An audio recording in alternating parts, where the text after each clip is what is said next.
Sorry that I look a bit of a scruff, and I'm probably about to make myself look even worse, but let's not dwell on that. Good evening, everyone.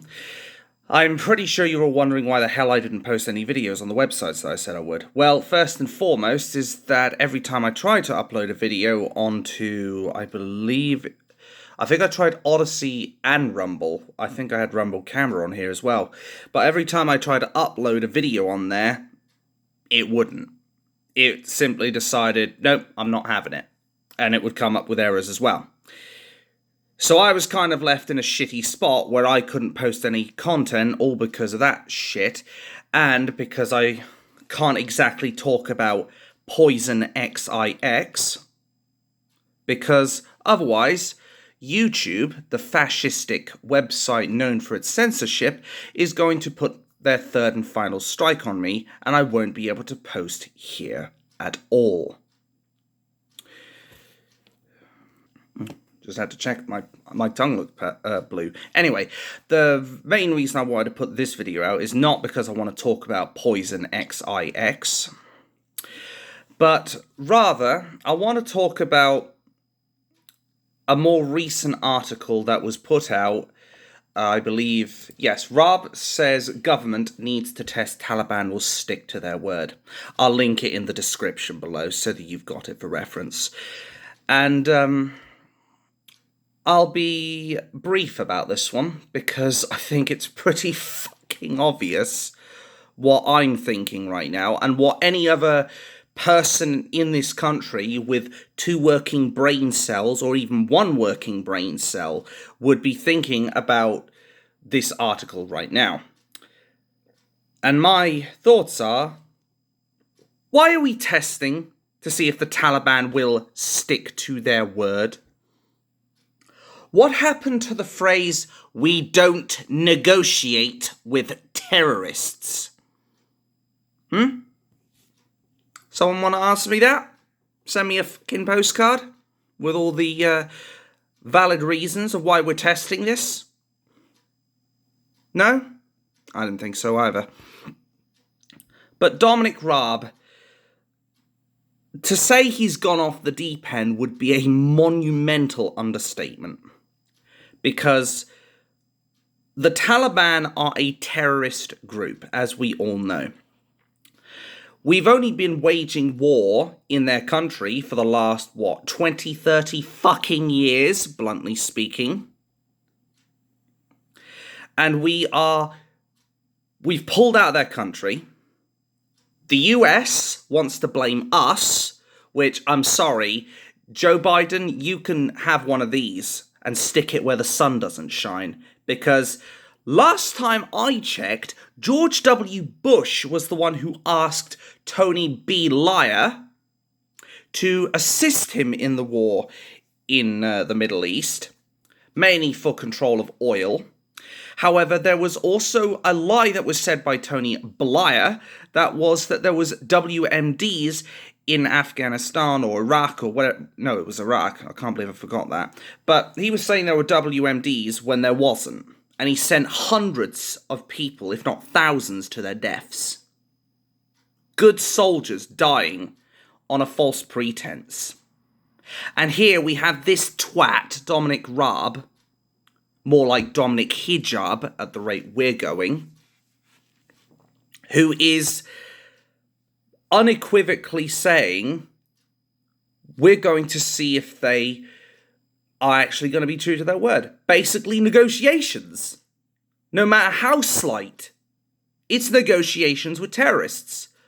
The bottom line is we don't negotiate with terrorists. Because it's a bit like the saying, if you give them an inch, they'll take a mile. You give a terrorist group an arm, they'll take your whole fucking left half of your body. Why are we even speaking about these guys? The only thing I'd be negotiating with the terrorists at this point is how quickly do they want us to bomb them into the ground. That's the only thing I'd be negotiating. I sure as shit wouldn't be negotiating the safety of British people, English people, American people, French people, any people. I'd be saying, no, you've made your choice. We're going to do everything we can to stop you. But of course, here in the United Kingdom, everything is fucked up. The terrorist situation here, the poison XIX situation here, everything is just completely and utterly foobar. So like I said, we shouldn't be negotiating with terrorists.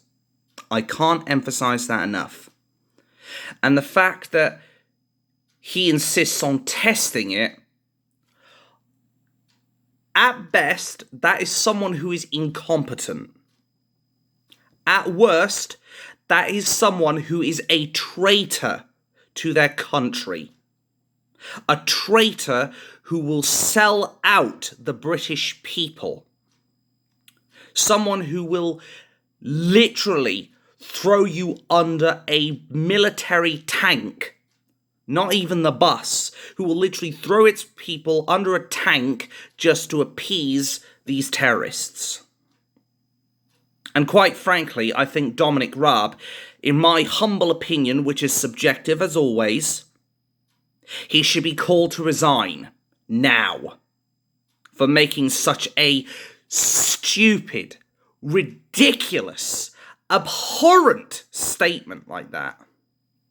I mean, okay, he's not wishing cancer on the British people, but he's advocating into a negotiating table with the terrorists. That in and of itself is downright stupid. I'm sure a lot of people will agree with me on that much.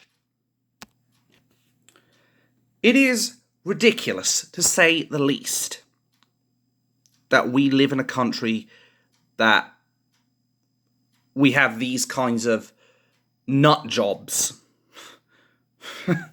It's funny saying that now.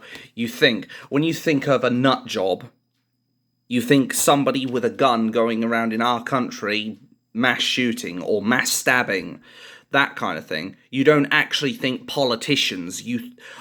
Politicians aren't exactly in great... How do I put it? They don't have great public relationships right now. Their public relationship between themselves and their own people is about as good as my chances of flying to the moon in a rocket. Non-existent. I'd probably send the rockets... I'd probably get about halfway up, get the rocket to do a U-turn, and then crash straight back down. But enough about that. Those are my thoughts regarding that article. Like I said, I will put the link in the description below. In 2 weeks' time, I will have one of my strikes removed, and I will be talking a bit more about poison XIX. But until such time, I have to be cautious, because otherwise, as I said, YouTube will kick me off the platform, and I don't really want that right now.